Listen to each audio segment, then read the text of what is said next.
నమస్తే. ప్రేక్షకులకి సంక్రాంతి శుభాకాంక్షలు. సంక్రాంతి అనగానే అతి పెద్ద పండుగ, రైతుల పండుగ. అందరం ఆనందోత్సాహాల మధ్య జరుపుకునే పండుగ అని అందరికీ తెలిసిన విషయమే. అయితే భోగికి ఎంతో విశిష్టత ఉంది, ప్రాధాన్యత ఉంది. కారణాలు ఏమిటి? భోగి ఏ విధంగా జరుపుకోవాలి? అలాగే సంక్రాంతి ఏ విధంగా జరుపుకోవాలి? సంక్రాంతి రోజున ఏ ఏ పనులు చెయ్యాలి? అలాగే కనుమ. కనుమ విశిష్టత ఏమిటి? కనుమ రోజున ఎలా ఉండాలి? దానికున్నటువంటి ప్రాధాన్యత ఏమిటి? ఇక కొన్ని ప్రాంతాల్లో ముక్కనుమ కూడా చేస్తారు. ముక్కనుమకు ఉన్నటువంటి ప్రాధాన్యత ఏమిటి? ఈ విషయాలన్నీ కూడా తెలుసుకునే ప్రయత్నం చేద్దాం. నాతో పాటు ఉన్నారు గౌరీశంకర్ గారు. మనకెప్పుడూ కూడా బొమ్మల కథలతో నేను చాలా ఎపిసోడ్స్ చేస్తున్నా. ఇంకా నిరంతరం చేస్తూ ఉన్నాం బొమ్మల కథలు. ఇక ఈరోజు పండగలకి సంబంధించి మాట్లాడే ప్రయత్నం చేస్తున్నాం. అతి పెద్ద పండుగ సంక్రాంతి కాబట్టి, సంక్రాంతి మీరందరూ కూడా ఆనందోత్సాహాల మధ్య జరుపుకోవాలి. గౌరీశంకర్ గారి మాటల్ని ఖచ్చితంగా వినండి. డౌట్స్ ఏమన్నా ఉంటే కామెంట్ బాక్స్‌లో తెలియచేయండి. అందరికీ తెలిసిన విషయాలే, ఇంకా తెలియని విషయాలు ఏదన్నా ఉంటే తెలుసుకుంటారు అన్న తాపత్రయంతో చేస్తున్న కార్యక్రమం కాబట్టి ఆదరిస్తారని అనుకుంటున్నాను. నమస్కారం అండి. నమస్కారం అండి. ముందు సంక్రాంతి శుభాకాంక్షలు. ధన్యవాదాలు. అలాగే భోగి ఏ విధంగా జరుపుకోవాలి? భోగభాగ్యాలు అంటూ ఉంటారు. అందుకే భోగికి పేరొచ్చింది అంటూ ఉంటారు. అవును. అందరూ భోగభాగ్యాలు ఉండాలి, అందరి ఇళ్లల్లో ఉండాలి అని. ఇక భోగి మంటలు చాలా ప్రాధాన్యత, భోగి పండ్లకి ప్రాధాన్యత, ఇలా అవును. రకరకాలుగా ఉంటాయి. ఒక్కొక్క దాని గురించి వివరించండి. ముందుగా భోగికి ఉన్నటువంటి ప్రాధాన్యత ఏమిటి? తప్పకుండా. ముందుగా ఈ కార్యక్రమాన్ని వీక్షిస్తున్న ప్రేక్షకులకి నేను సంక్రాంతి పర్వదిన శుభాకాంక్షలు తెలియచేస్తున్నాను. మీరు అడిగినట్లుగా మనకు అంటే తెలుగు జాతికి, తెలుగు వాళ్ళకి చాలా పండుగలు ఉన్నప్పటికీ కూడా చాలా పెద్ద పండుగ సంక్రాంతి పండుగ. ఎందుకు పెద్ద పండుగ అంటే మిగతా పండుగలన్నీ కూడా 1 రోజు, 2 రోజులు చేసుకుంటాం గానీ, ఈ సంక్రాంతి పండుగ 4 రోజుల పాటు చేసుకుంటాం. ఇది తరతరాలుగా మనకు అనుచానంగా వస్తున్నటువంటి ఒక గొప్ప సంప్రదాయం, ఆచారం, ఒక పర్వదినం. ఈ సంక్రాంతి పండగ 4 రోజుల పాటు చేయటంలో ఉన్న విశేషం ఏమిటంటే మకర సంక్రమణం. అసలు సంక్రాంతికి మకర సంక్రమణం అనేటువంటిది ఉంది. ఇందాక చెప్పినట్టుగా సూర్యుడు ధనుస్సు రాశిలో నుంచి మకర రాశిలోకి ప్రవేశిస్తాడు కాబట్టి సంక్రమణము అంటే మార్పు, ప్రవేశించడం. అలాగే సంక్రాంతి అంటే కూడా మార్పు. ఎందులో మార్పు? ప్రకృతిలో మార్పు. కాబట్టి ఈ మార్పు ప్రజల జీవన విధానం మీద కూడా మనకు చూపుతుంది కాబట్టి మన జీవితంలో వచ్చే అనేక మార్పులలో భాగంగా ఈ పండుగను మనం జరుపుకుంటున్నాం. ఈ పండుగ మొట్టమొదట భోగి, మొదటి రోజు భోగి, రెండవ రోజు సంక్రాంతి, మూడవ రోజు కనుమ, మీరన్నట్టుగా 4వ రోజు ముక్కనుమ అని చేసేటువంటి ఆచారం మనకుంది. ఇక భోగి గురించి చెప్పాలి అంటే ఈ పండుగ మనకు పుష్యమాసంలో వస్తుంది. పుష్యమాసం చలికాలం కాబట్టి చలి నుంచి మరి వాతావరణం కూడా ఒక ప్రధానమైనటువంటి కారణం. కాబట్టి చలి నుంచి మనం కాపాడుకోవడానికి, రక్షించుకోవడానికి మనకు శరీరానికి ఏమి కావాలి? చలి నుంచి రక్షణ కావాలి అంటే వేడి కావాలి. కాబట్టి ఆ వేడి కోసమని ఈ పండుగ దినాలలో ఎక్కువగా నువ్వులు ఉపయోగిస్తారు. వాళ్ళ ప్రతి కార్యక్రమంలో ఆహారంలో కానీ ఇతర వాటిల్లో కానీ నువ్వులు ఎక్కువగా ఉపయోగిస్తారు. నువ్వులు శరీరంలో వేడిని కలిగిస్తాయి. అదేవిధంగా వేడి అంటే మామూలుగా అగ్ని, మంట, ఇది ఎక్కువగా వేడిని ఇస్తారు. కాబట్టి మొదటి రోజు భోగి పండగ రోజు ఉదయమే భోగి మంటలు అనేది మనకు ఒక ఆచారం ఉంది. ఈ భోగి మంటలు ఏ విధంగా చేస్తారంటే తెల్లవారుజామునే అందరూ కూడా లేచి మరి భోగి మంటలు ముందు వేసుకుంటారు. ఈ భోగి మంటలకి ధనుర్మాసం అనేది మనకు పుష్యమి నక్షత్రం నుంచి ధనుర్మాసం మొదలవుతుంది. ధనుర్మాసం మొదలైనటువంటి రోజు నుంచి అంటే మృగశిర నక్షత్రంలో చంద్రుడు ఉన్నప్పుడు మార్గశిర మాసం, మృగశిర నక్షత్రంలో నుండి చంద్రుడు పుష్యమి నక్షత్రంలోకి వచ్చినప్పుడు పుష్యమాసం. కాబట్టి మృగశిర నక్షత్రం నుండి పుష్యమాసానికి 30 రోజులు. కాబట్టి మృగశిరలో ఉన్నటువంటి మార్గశిర మాసంలో మొదలైనటువంటి ధనుర్మాసం మీకు భోగి నాటికి 30 రోజులు పూర్తవుతాయి. ఈ ఓకే. ధనుర్మాసం ఎందుకు చెప్తున్నాను అంటే, ధనుర్మాసంలో ప్రతిరోజు గొబ్బెమ్మలను పెట్టి పూజించేటువంటి ఒక ఆచారం ఉంది.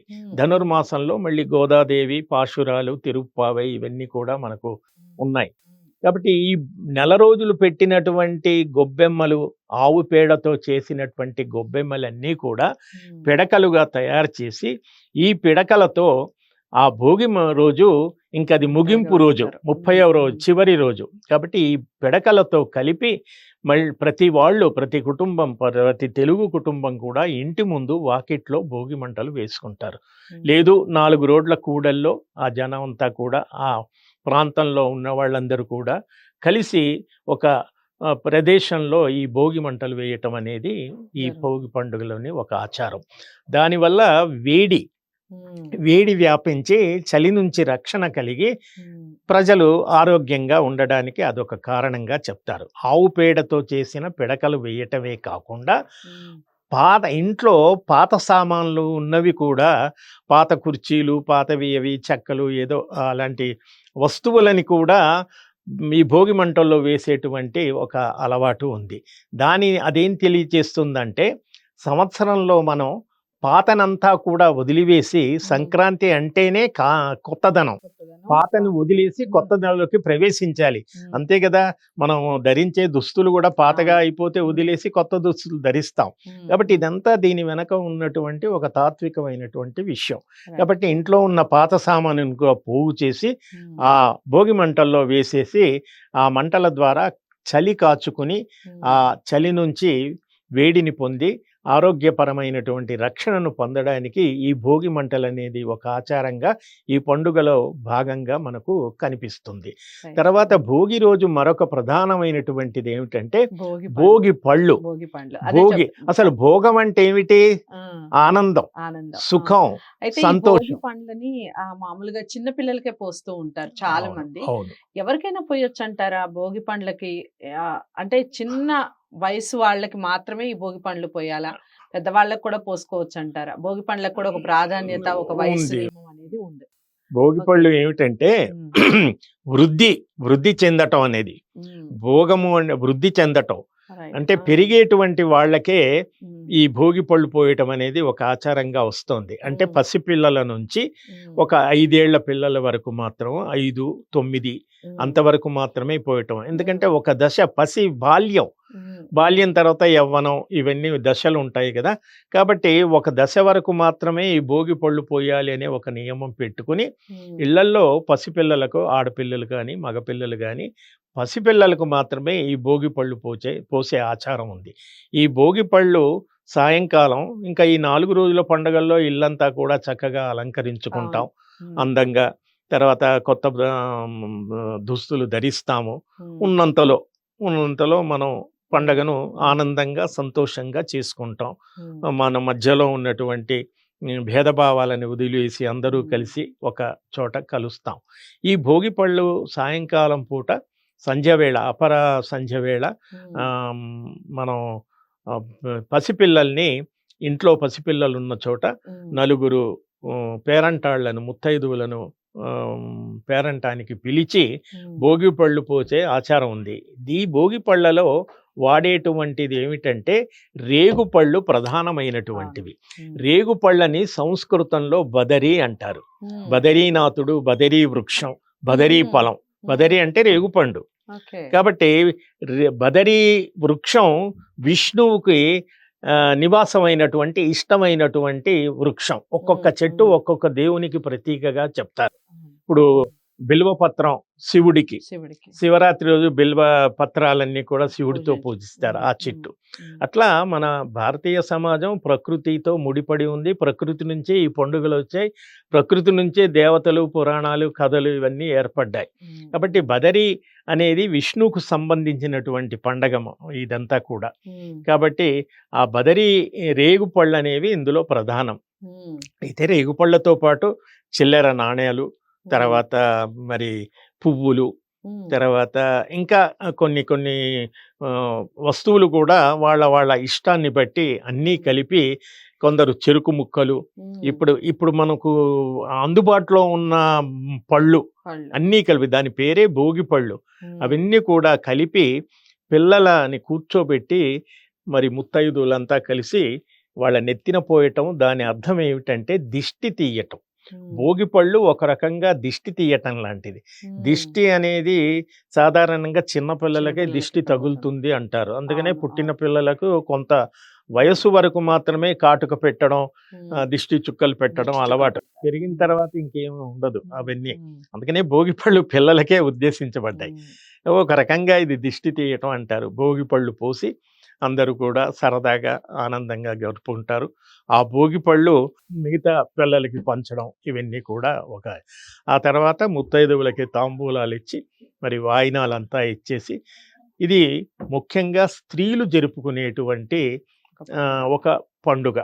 కాబట్టి ఈ భోగి మంటల్లో అందరూ పురుషులు, స్త్రీలు, పిల్లలు, పెద్దవాళ్ళు పాల్గొన్న భోగి పళ్ళలో మాత్రం ఎక్కువగా స్త్రీలు, పిల్లల పాత్ర ఎక్కువగా ఉంటుంది. కాబట్టి భోగి పండగ సంక్రాంతి పండగకి ఒక ముఖద్వారం లాంటిది. ఇంకా ఆ తర్వాత మనం నెమ్మదిగా లోపలికి వెళుతూ ఉంటే ఇంకా మిగతా పండుగలు వస్తాయి. ఈ భోగి రోజునే బొమ్మల కొలువు పెట్టుకోవటం అనేది ఆనవాయితీ వస్తుంది. కొన్ని ప్రాంతాల్లో పెడతారు, కొన్ని ప్రాంతాల్లో పెట్టరు. బొమ్మల కొలువుకు ఉన్నటువంటి విశిష్టత ఏమిటి చెప్పండి? బొమ్మల కొలువు ఏమిటంటే సంవత్సరం పొడుగునా మామూలుగా ఒక కుటుంబాలు సరదాగా ఆడపిల్లలు ఉన్నవాళ్ళ, ఆడవాళ్ళు ఉన్నవాళ్ళు యాత్రలు చేయటం, రకరకాల ప్రదేశాలకు వెళ్ళినప్పుడు అక్కడ నచ్చిన బొమ్మలు పూర్వకాలంలో బొమ్మలు పిల్లలు బాగా ఇష్టపడేవాళ్ళు. కాబట్టి అలా వాళ్ళకు నచ్చిన బొమ్మలన్నీ కొని ఇంట్లో పెట్టుకుంటారు. ఈ బొమ్మలన్నీ ఒక చోట పెట్టి ఆ బొమ్మల కొలువులో గౌరీదేవిని చూసుకుని, గౌరీదేవి అధిదేవతగా చెప్తారు. ఆ బొమ్మలన్నింటినీ ఒక చోట ఒక వరుస క్రమంలో ఒక అందంగా పేర్చి దాన్ని బొమ్మల కొలువు అనేటువంటి ఒక ఆచారం మనకు తెలుగు వాళ్ళలోనే కాకుండా అటు తమిళులలో, ఇటు కన్నడిగుల్లో అందరిలో కూడా కనపడుతుంది. కానీ ఒక్కొక్కళ్ళు ఒక్కొక్కప్పుడు పెట్టుకుంటారు. బొమ్మల కొలువు అనేది ప్రధానంగా కోస్తా జిల్లాల వైపు ఉన్న వాళ్ళందరూ కూడా సంక్రాంతి పండగకి పెడతారు. తర్వాత కన్నడిగులందరూ దసరా పండగకి పెడతారు. తమిళులు సంక్రాంతి పండగకి పెడతారు. తెలంగాణ ప్రాంతంలో దీపావళి పండగకి పెడతారు. కాబట్టి పండగలు వేరైనా బొమ్మల కొలువు అనేది ఒక పండగల్లో ఒక భాగం. ప్రధానంగా మనం సంక్రాంతి గురించి మాట్లాడుకుంటున్నాం కాబట్టి ఈ సంక్రాంతి 4 రోజులు కూడా బొమ్మల కొలువును పెట్టడం అనేది ఒక ఆచారంగా మనకు వచ్చింది. ఆ బొమ్మలు ఏమిటంటే ఒక గౌరీదేవిగా భావిస్తారు. వాళ్ళకున్న కళా నైపుణ్యం అందులో కనబడుతుంది. వాళ్ళకున్న ఆర్టిస్టిక్ అరేంజ్మెంట్స్ అంతా కూడా. కొందరు పార్కులు వేస్తారు, పిల్లలు ఏవేవో రకరకాలుగా వాళ్ళ ఉత్సాహంతో వేసి వాళ్ళ నైపుణ్యాన్ని ప్రదర్శించటంతో పాటు దైవభక్తి కూడా అందులో ఇమిడి ఉంది. కాబట్టి అమ్మవారుగా భావించి మరి అది కూడా సాయంకాలం ముత్తైదువులను పిలిచి తాంబూలాలు ఇచ్చి, వాయినాలు ఇచ్చి వాళ్ళని ఆశీస్సులు పొందటం అనేది ఈ బొమ్మల కొలువులో ఉన్న అంతరార్థం. చాలా చక్కటి వివరణ ఇచ్చారండి భోగికి సంబంధించి. ధన్యవాదాలు. భోగి ఎలా జరుపుకోవాలి, ఎందుకు జరుపుకోవాలి, భోగి వెనకాల ఉన్నటువంటి వృత్తాంతం ఏమిటి, ప్రాధాన్యత ఏమిటి, దీనికి సంబంధించి పూర్తి వివరణ గౌరీశంకర్ గారి మాటల్లో తెలుసుకున్నాం. తప్పకుండా ఆచరించే ప్రయత్నం చేయండి, అందరికీ షేర్ చేయండి ఇలాంటి వీడియోస్ని. ఛానల్ని సబ్స్క్రైబ్ చేసుకోండి. సంక్రాంతికి సంబంధించి విషయాలు గౌరీశంకర్ గారి మాటల్లో తదుపరి వీడియో ద్వారా తెలుసుకుందాం. నమస్తే.